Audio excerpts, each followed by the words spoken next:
पूर्व ते मोकळा द्या दबतोय असा मॉनिटरचा मोकळा द्या. कृपाळू सज्जन तुम्ही संत जन एवढी कृपा दान तुमचे मोज हरी आठवण तुम्ही द्यावी पांडुरंगा नरड दाबले नव्हते मोकळा आहे किंवा माझी सांगा काकुलती अनाथ अपराधी पतीत आगळा अनाथ अपराधी पतीत आगळा परी पाया वेगळा नका करू हरी आठवण तुम्ही द्यावी पांडुरंगा किंवा माझी सांगा काकुलती. बिस्कमिट कॅरेक्टर बोलानी गेन तुका म्हणे तुम्ही निरविल्यावरी हरी तुका म्हणे तुम्ही निरविल्यावरी मग मज हरी उपेक्षिना आठवण तुम्ही द्यावी पांडुरंगा किंवा माझी सांगा काकुलती. श्री संताची या माथा चरणा श्री संताची या माथा चरणा साष्टांग हे करी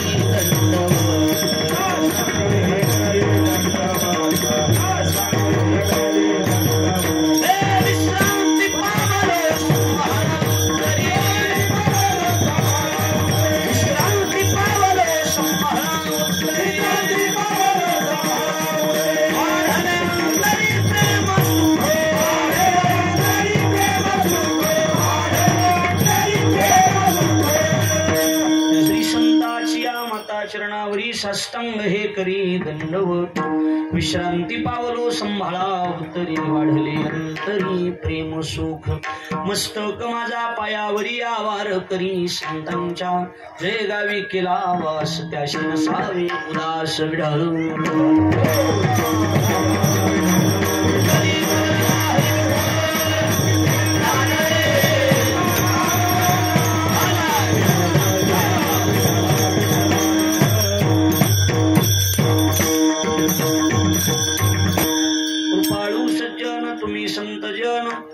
कृपाळू सज्जन तुम्ही संत जन एवढी कृपादान तुमचे मोज आठवण तुम्ही द्यावी पांडुरंगा किंवा माझी सांगा काकुलती. कीर्तन रूपी सेवी करता म्हणजे निरूपणा करता निवडलेला भंग महाराष्ट्राचे लाडके संत वैराग्याचे मूर्तिमंत पुतळे जगाचा संसार सुखाचा व्हावा याकरता आपल्या संसाराची राखरांगोळी करणारे देहूचे सुप्रसिद्ध साधू जगद्गुरु तुकाराम महाराज यांचा चारचरणाचा उत्कृष्ट असा सरळपंथी विनंती एवं संत प्रकरणातील अभंग असून तुकोबारा या अभंगाच्या माध्यमातून जगन्नियंत्या भगवान परमात्मेकडे संतांच्या करवी विनंती अर्ज सादर करतात. विढल विढल अखिल कोट ब्रह्मांड शांत बसा. अखिल कोट ब्रह्मांड नायक रुक्मिणी प्राण संजीवन जगत आधार श्री पांडुरंग परमात्मेच्या अस्सी मागा कृपेद्वारा मुक्त कैवल्य तेजस्वी ज्ञानांची राजे साधकांची मायबाप योग्यांची माऊली अनाथाची माय विकोप कमी ठेवा. विश्वमाऊली ज्ञानोबराय अखिल विश्वाच्या परमार्थोदरामध्ये व्याप्त असणारे तत्वज्ञ संत श्रेष्ठ जगद्गुरु तुकाराम महाराज आदी करून संत महंत भाविक उपस्थित माता भगिनी गायनाचार्य मृदंगाचार्य परिसरातून गावातून उपस्थित असणारे कीर्तनकार प्रवचनकार श्रीमद भागवत कथाकार आचार्य प्राचार्य चित्रकार पत्रकार आणि आपण उपस्थित देवरूप शत्रुवर्ग या सर्वांच्या पवित्र उपस्थितीमध्ये पुण्यभूमी पावन क्षेत्र कासारी नावाचं गाव आणि या कासारी नावाच्या गावामध्ये सद्गुरु बाबांच्या या पवित्र संस्थांवर बाबांच्या या पवित्र दरबारामध्ये वार्षिक पौर्णिमा मासिक पौर्णिमेच्या निमित्तानं दर महिन्याला आपण अन्नदान आणि ज्ञानदान या ठिकाणी करत आहात. या पौर्णिमेचं नाव म्हणजे नारळी पौर्णिमा. याला नारळी पौर्णिमा म्हणतात अर्थात बहीण भावाच्या पवित्र नात्याची पौर्णिमा म्हणजे आजची ही पौर्णिमा. याला रक्षाबंधन सुद्धा म्हणतात. राखी पौर्णिमा नारळी पौर्णिमा असे याला अनेक नाव आहेत. पण त्या पौर्णिमेचं औचित्य साधून त्याचबरोबर आपल्या गावातील महान साधू अर्थात वैकुंठवासी योगानंद महाराज अर्थात नंदन महाराजांच्या पुण्यस्मरणाचंही औचित्य साधून आणि राष्ट्र संत ऐश्वर्य संपन्न सद्गुरु श्री संत भगवान बाबांच्या जयंतीचं आणि बाबाच्या मंदिराच्या भूमिपूजनाचं औचित्य साधून हा कार्यक्रम ग्रामस्थ मंडळ कासारीकरांनी आयोजित केला गेलेला आहे.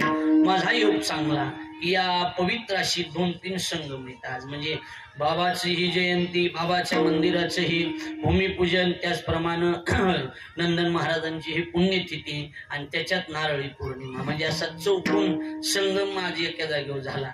आणि त्याच्यात माझी ही कीर्तनाची सेवा गावगावानं आपल्या सगळ्यांच्या ग्रामस्थ मंडळीच्या प्रेमाखातर आणि गावातील तरुणांच्या आग्रहाखातर सेवेचं योग माझ्या वाट्याला आहे. पण सगळेजण त्या निमित्तानं उपस्थित आहात. गाणारी परिसरातील सर्व मंडळी, वादक मंडळी, ऐकणारे श्रोते, जाणकार पारमार्थिक श्रोते, परिसरातून गावातून उपस्थित असणारे श्रोते आणि विशेष करून गावातील सर्व तरुण मंडळीच्या खऱ्या अर्थानं उपस्थितीमध्ये हा उत्सव या ठिकाणी संपन्न होतो आहे. सद्गुरू बाबांचा हा पवित्र दरबार आणि आपण सगळेजण या ठिकाणी जमलेला. खरं म्हणजे बाबांचा जन्मोत्सव म्हणा, बाबांची जयंती म्हणा किंवा ही जी करणे, हे आपल्यासाठी नाही, लोकांसाठी नाही, तर आपल्या भल्यासाठी, संतांसाठी त्याचं काही नाही. भगवान बाबाची जयंती तुम्ही आम्ही साजरी करायला लागलो म्हणजे काय अशी घमेंट करायची गरज नाही. त्याची कारण एकच आहे, त्यांच्यासाठी नाही तर आपल्या भल्यासाठी त्यांचं पुण्यस्मरण, त्यांची जयंती. मुक्ता ते निर्धारिता ज्ञानोबराय म्हणतात, लाभे आपुलीच मुक्तता. आपली आपण मुक्तता करून घ्यायची असेल, आपली आपण सोडवणूक करून घ्यायची असेल तर त्यांची जन्मोत्सव साजरे करावे लागतात. धारपले आपण पे पावे, तै पाहता संताया निवसावे, म्हणून वानावे ऐकावे तेची सदा. त्यांचं पुण्यस्मरण, त्यांची जयंती म्हणजे आपल्या भल्यासाठी, नाहीतर त्यांची जयंती आपण साजरी करतो असं नाही. तुका म्हणे गाजे वैकुंठी सोहळा,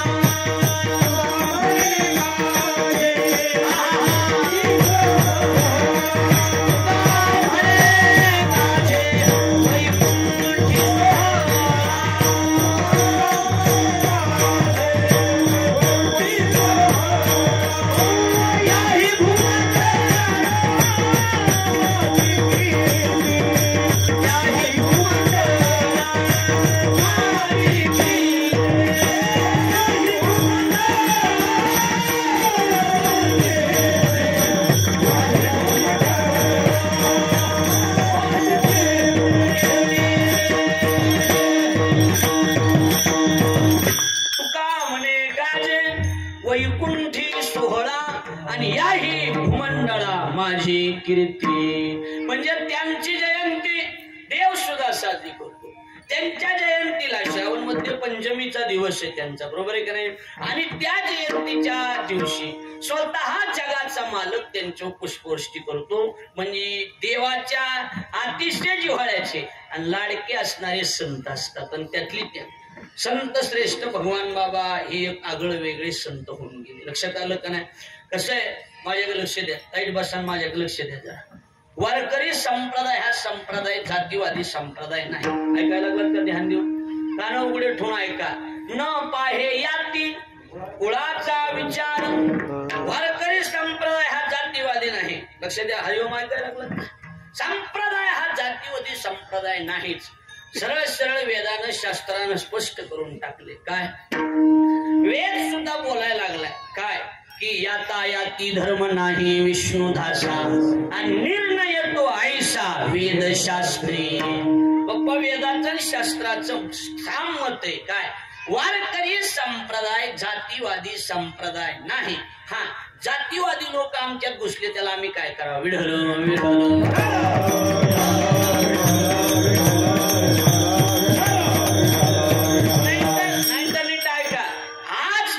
संप्रदायात जेवढी बी ज्येष्ठ मंडळी होऊन गेली त्यांनी जातीवादाचं बी पेरलेलंच नाही. आणि संप्रदाय जर जातीवादी असता तर तुम्ही पंढरपूरला कुणाच्या दर्शनाला जातात? बोला, पटकन बोला, मोकळ्या मनानं. हा बोला की कुणाच्या दर्शनाला? हा, कुणाच्या? पांडुरंगाच्या. हो, कुणाच्या? पांडुरंगाच्या दर्शनाला जातो. मग पांडुरंगाच्या दर्शनाला गेलो डायरेक्ट पांडुरंगाचं दर्शन आहे का तुम्हाला? नाही नाही नाही. पहिल्यांदा गेल्या गेल्या बौद्ध समाजातल्या चोखोवराच्या बुका लावल्याशिवाय पुढे चालताय. ध्यानात बसायला लागलं का नाही तुमच्या? कुणाचा बुका लावा लागतो पहिल्यांदा गेल्या गेल्या? कुणाचा चोखोबाऱ्याचा बुक्का लावल्याशिवाय जात बघितली तर खालच्या जातीतले लक्षात आलं का नाही महाराज. पण अधिकार श्रेष्ठ. चोखोबाची बहीण झाला शारंगधर आणि वहिनी उघडादार हक्का मारी. पहिलं दर्शन चोखोबारायचं. जातीवादी म्हणणाऱ्याने नीट ऐका. पर तिथून सुटलं की मी देवाचं नाही ना डायरेक्ट पुन्हा शिंप्याच्या कुळातल्या नामदेवरायचं दर्शन घ्यावं. कुणाचं बोला की हो काय बोला की कुणाचं दर्शन घ्यावं लागतं. पहिलं चोखोबाराय समाज बरोबर आहे म्हणे चोक्याची महारी हा चोखोबार आहे. त्यांचं दर्शन ज्यांना आजपर्यंत समाजाने अस्पृश्य मानलेलं आहे ना हजारो वर्षापूर्वी पहिलं दर्शन त्यांचं घ्यावं लागतं. म्हणून चोखोबाराची तिथं समाज. ते संपले की पुन्हा कुणाचं दर्शन ब्राह्मणाचं दर्शन. कुणाचं नामदेव महाराज कोणत्या कुळातले बोला की कोणत्या कुळातले शिंप्याच्या कुळातले. हा झालं शिंप्याचं दर्शन. डायरेक्ट पुन्हा बी पांडुरंगाचं नाही ना आयुष्यभर जिनं व्यवसाय व्यवसाय केला त्या कानूपात्रेचं दर्शन त्याच्या पुढे गेलं घ्यावं लागतंय. ऐकायला लागलात का नाही तुम्ही बोला की हो कुणाचं दर्शन मोकळे ओ काय मोकळे मानणं बोलत चला म्हणजे माना बिना हलवा म्हणजे जिथे जागेतून कळत. कुणाचं दर्शन घ्यावं लागतंय. कानोपात्रा संपल्यावर डायरेक्ट देव भेटतो का बोला की नाही. माकडाच्या जाती जन्माला आलेल्या गरुडाचं दर्शन घ्यावं लागतंय. त्याला तर मिठीत मारावं लागतील कान धरून उडी हाणावं लागतात त्याच्या कळायला लागले का बोल. आणि मग कुठं शेवटला पांडुरंगाचं आणि रुक्मिणीला जोडले हात जोडले तर नाही तर चालले तसे लक्षात घ्या. म्हणजे एवढ्या संतांचं दर्शन घेतल्याशिवाय देव तुम्हाला पावतच नाही गोष्ट लक्षात ठेवा. ऐकायला लागलात का ध्यान देऊन इकडे ऐकायला लागलात का ऐकायला लागलात का. हा म्हणजे याचा अर्थ काय. याचा अर्थ वारकरी संप्रदाय हा जातीत बांधलेला संप्रदाय नाही. बोला जातीत बांधलेला संप्रदाय नाही. उत्तम त्यायाती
उत्तम त्यायाती शरण अनन्य गती त्यांचा भार वाहे माथा. महाराज म्हणतात इकडे बघा माझ्याकडे लक्ष द्या मी विक्षेप होणार नाही. लक्ष द्या माझ्या विषयाकडे. ती जात उत्तम. कोणती जात उत्तम आहे विकू कमी कर. इकडे लक्ष द्या माझ्या जात कोणती उत्तम आहे. अव देवा शरण अनन्य गती. देवाला जेवढी जेवढी शरण गेली तेवढ्या जाती कशा बोला की उत्तम. तेवढ्या जाती कशा उत्तम. मग बाकीच्या जातीचे काय नाही महाराज. मग एखाद्या वेळेला चांगल्या जातीत जन्माला आला असेल ब्राह्मण कुळात जन्माला आलाय माळच नाही काय उपयोगाचा आम्ही उच्च कुळातले असू द्या पण तुमच्याकडे जर देवाला शरण जाण्याची पात्रता तुमच्यात नसेल तर ती जात फेल आहे महाराज लक्षात ठेवा. तुका म्हणे नाही जाती सवे काम आणि ज्याचे मुखी नाम तोची धन्य. लक्ष आहे का माझ्याकडे. हा म्हणजे याचा मूळ मुद्दा काय काढला आपण. वारकरी संप्रदाय कसला संप्रदाय नाही. मी माई शपथ हाणून घेईन मला बोलत तुम्ही असे खुनवायला लागला काय गाथा पाटे मी का त्यांचं काही कवाय ना तुम्ही जरा नेटात आला तर बरं पडेल. बाकी त्याचं कसं कवाय नाही तुम्ही नाही इथं पाहिजे जवळ बोल की माणसं जवळ पाहिजे इथं इथं या इथं या नाही तर या कसं असतंय हा दुसऱ्यासाठी खडा खाल्ल्यावर जमला आता काय नाही हा बघा वारकरी संप्रदाय कसला संप्रदाय नाही जातीवाद कसला संप्रदाय नाही हो जातीवाद हो नाही जातीवादी संप्रदाय हो काय आता नेतात आले होते आता जिथं उजडन तिथं डोंगरात येत मी असं डोंगरात जीव होईल आता काय पण इकडे बघा संप्रदाय जातीवादी संप्रदाय नाही पण एक लक्षात ठेवा आताच जातीचं विष पेरलंय दत्ता महाराज असं काही नाही 1000 वर्षापूर्वी सुद्धा जातीच विष पेरलेलं होतं तेव्हा पण हे त्याच्यानंतर 700 वर्षापूर्वी जातीचं विष पेरलेलं होतच म्हणून ब्राह्मण समाजातले ज्ञानोबाराय अल्पसंख्याक होते पण ज्ञानोबारायला सुद्धा त्या काळात त्रास झाला का नाही झाला बोला चला बोला की झाला ही ध्यानात ठेवा मग आता इकडे लक्ष द्या मग तेव्हा सुद्धा ही काही 4-2 मंडळी होतीच तेव्हा बी हे असले ती तसले ती जातीवादे ह्या जातीचे ते आत्ताच झालंय असं नाही आपल्या डोक्यात आता झालंय 2 आता झालेलं नाही तवा बी होत 700 वर्षापूर्वी कळायला लागले का हा म्हणून कसं आहे बरं तवा नसतं तर तुकोबारायने हे लिहिलंच नसतं ना जाती पाशी धावे जाती तुकोबाराय म्हणतात जात कुणाकडे दाहोती हा जात कुणाकडे दाहोती बोला आणि जातीकडे दाहोती ना महाराज पाणी किती कुठं वळत शेवटी वळणावरच वळणार पाणी दुसरीकडे वळत आहे का बोला की नाही पर चिकलेला पाणी तुटलंय का सांगा नाही मग तुकोबाराय म्हणतात जाती पाशी दावे जाती जातीकडे जात दाहोती बरं गावठी म्हण आहे हा जातीसाठी काय खावी माती खावी माणसं जातीसाठी जर माती खाता नाही का लागलात का जातीसाठी जर माणसं माती खात असतील कशासाठी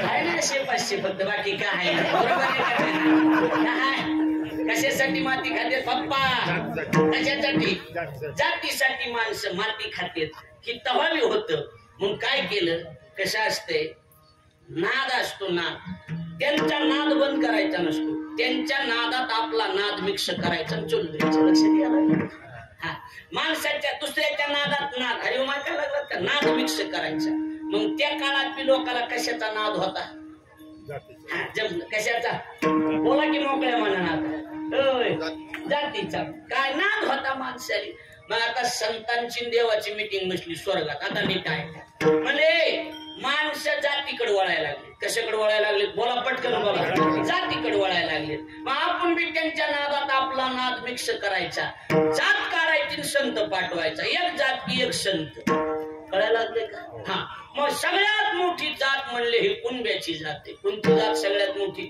मराठा जी जात आहे त्याला कुणबी म्हणतात बरोबर आहे का नाही महाराज तुकोबाराय म्हणतात बरे देवा कुणबी केलो नाही तरी तंबे असतो मेलो मग कुणब्याच्या जातीत ओरिजिनल साधू पाठवून दिले त्यांचं नाव तुकाराम महाराज कोण पाठवून दिले बोला तुकाराम महाराज ब्राह्मणाच्या कुळात ज्ञानोबारायासारखे साधू पाठवून दिले ऐकायला लागलं का ध्यान देऊ नाह्याचं कसं केलं वारकायचं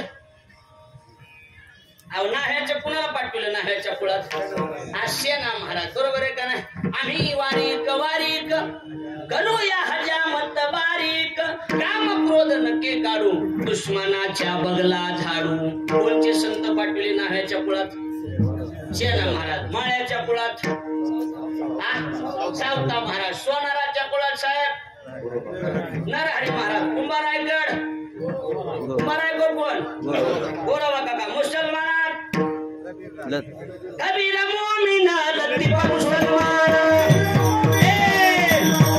कबीर मोमिन लतीफ मुसलमान सेना विचार विष्णू भाले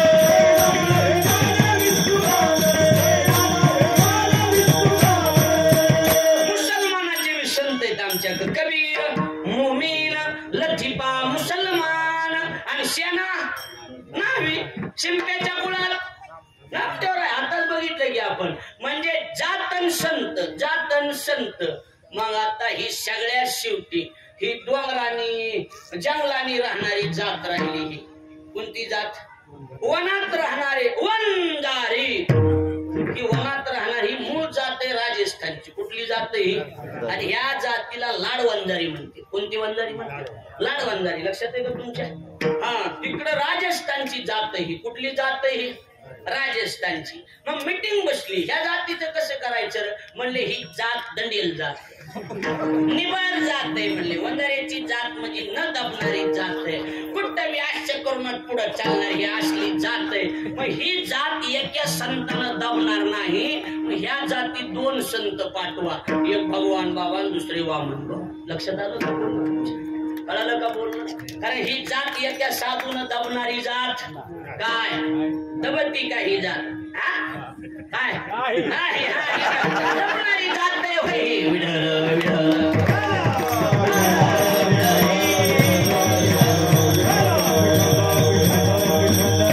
म्हणजे मग दोन साधू पाठवून द्या, पण ते दोन्ही एका खोडीचे नसले पाहिजे. नसले पाहिजे, एका खोडीचे नसले पाहिजे. एकानं ठोका हाणायचा, दुसऱ्यानं हात फिरवायचा. जात कडक काही म्हणले. म्हणून भगवान बाबाचं कीर्तन असलं की माणसं पुढून जागा धरायची, वामन भाऊच्या कीर्तनाला मागून जागा धरायची. लक्षात यायला लागले का नाही?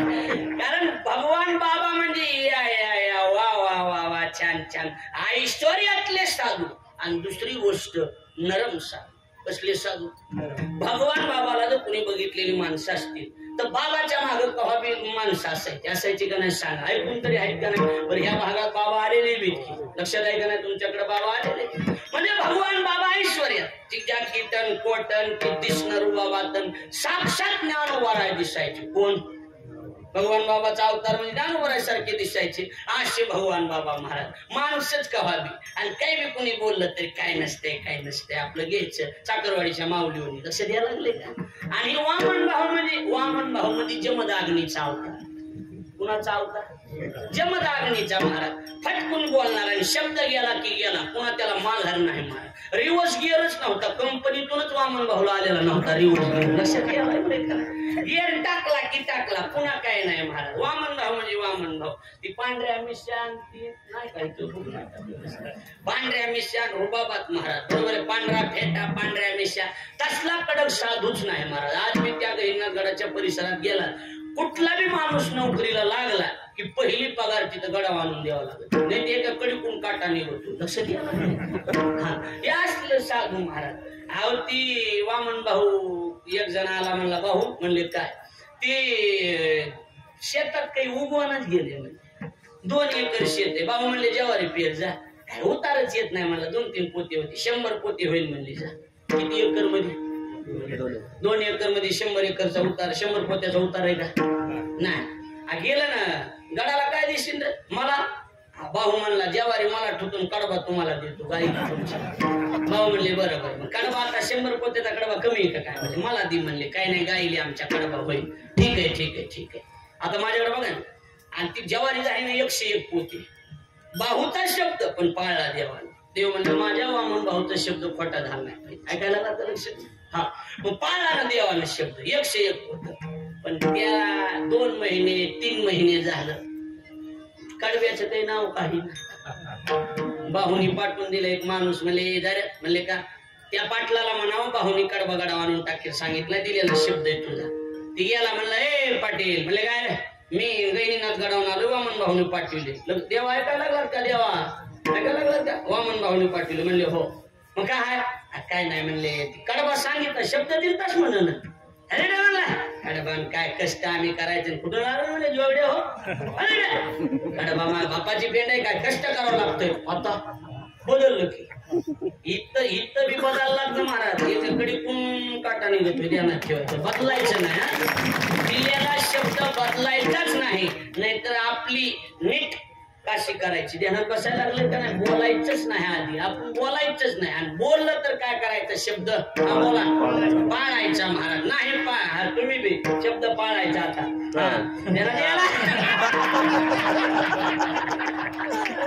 नाहीतर बोलायचं नाही, नाहीतर पाळायचं. ध्यानात बसायला लागले का? हा विनोद सोडून द्या. पण म्हणले इकडे नीट ऐका एका मिनिटात. त्याला मागा रे ते मला तुला द्यायचंय का नाही एवढंच सांग. ते मला नाही देत. आला की भाऊ म्हणा काय म्हणणार रे? भाऊ ते म्हणला आम्ही देत नाही. भाऊ म्हणले नाही देऊ दे, जाईन त्याचं जळून. शब्द जाणं आग लागणं संगत झालं. तो का म्हणे खरे झाले एका बोले संताच्या, एका बोले संताच्या, एका बोले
बोलायचं नाही.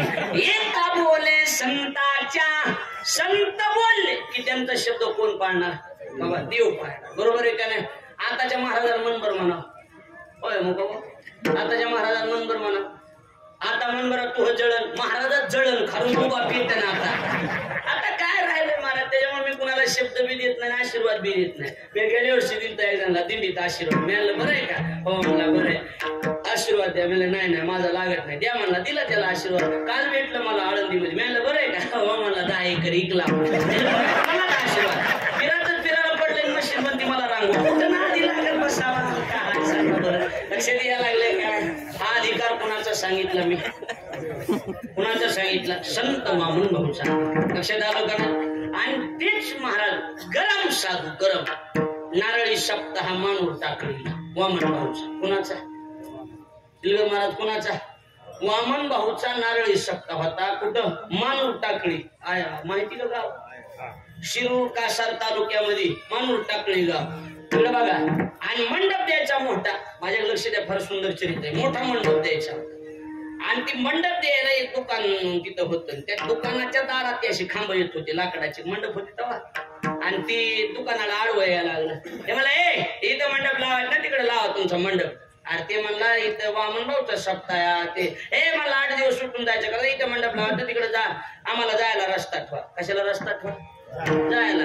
एक मंडप बोला गेला वामन भाऊकडे. भाऊ ते दुकानदार म्हणायला इथं मंडप लावू नका, आम्हाला जायला रस्ता ठेवा. भाऊ म्हणले आपला मंडप बाजूला ठेव, त्या बाजूला लाव, त्याला जायला रस्ता ठेव. कशाला रस्ता ठेव? जायला म्हणणं जीव जाणं, तिथून त्याचं मड जायला रस्ता ठेव, त्याला जायला रस्ता ठेव. वामन भाऊ म्हणजे वामन भाऊ. घडलेल्या घटना आम्ही त्या भागात गेलो. रामकृष्ण दराडे महाराजांना विचार आम्ही बघितलेले. चला, त्याच कुळात दुसरे संत जन्माला आले, ती म्हणजे नरम साधू. त्यांच्याकडे बघितलं तरी मनाला समाधान. कोण? भगवान बाबाच्या फोटोकडे जरी बघितलं ना, मन भरून येतं, प्रसन्न वाटतं. आणि वामन भाऊच्या फोटोकडे बघितलं की माणसाला असं उचलून फेकलेलं होतंय का नाही? काहीतरी बोलतेत काय काय. त्याच 2 साधूचे अवतार आपल्या भागात जन्माला आले. शांती ब्रह्म पांडुरंग महाराज मुंडे, जागीर ओरिजिनल भगवान बाबा सारखे साधू आहेत का नाही? सांग मुंडे सर. बघा मुंडे महाराजाचं नाव घ्या, मुंडे सर यायला संधी झालं. बरोबर आहे का नाही? बसा. पांडुरंग महाराज तर माहिती तुम्हाला, मुंडे माहिती का नाही? पांडुरंग महाराज मुंडे कसं शांत एकदम भगवान बाबा सारखं. बरोबर आहे का? चुकीचं आहे सर? बरोबर आहे का नाही? भगवान बाबा सारखं पांडुरंग महाराजाचं शांत. आणि जमदाग्नी वामन भाऊचा अवतार म्हणजे लाडगुरुजी. लक्ष द्यायला लागले का? कोण? लाडगुरुजी. शब्द गेला की गेला, पुन्हा माघारी घेणार नाही. तुमच्या गावाला पाऊसच पडणार नाही म्हणलं की पडणारच नाही. लक्ष द्यायला. आता हे त्यांचे जवळचे स्नेही, त्यांना विचार असलंय ती. लक्ष द्यायला लागले का? म्हणजे कसं आहे, भगवान बाबा ही भगवान बाबा, वामन भाऊ वामन भाऊ. त्या नातापूर नाही का, बीडजवळ नातापूरच्या जवळ ती कोणतं गाव आहे? ती नागापूर. माळी समाजाचं गाव सर, पूर्ण माळी समाजाचं गाव. ऐका थोडं 5 मिनिटं. माळी समाजाचं गाव. आणि भगवान बाबा त्या गावाला यायचे. ऐकायला लागलात का? ध्यान देऊन. बाबा त्या गावाला यायचे. आणि बाबा त्या गावाला आले की त्यांना आंघोळ घालायची. गावातल्या परिसरातल्या सगळ्या लोकांनी घागरी घागरी पाणी आणायचं, बाबाच्या अंगावर टाकायचं. त्यांची अशी श्रद्धा होती, जेवढ्या घागरी बाबाच्या अंगावर पाणी टाकीन तेवढा पाऊस जास्त पडायचा. काय विशेष महाराज, अजून ती परंपरा चालू. आणि मग नेमके बाबा घरी यायचे, आंघोळ झाली, जेवण झालं, दुपारी कीर्तन, मग जेवण लोकांना. मग बाबा ज्या घरी यायचे होते नेमकं योगानं त्या घरचं एक बारकं पोरग मेल.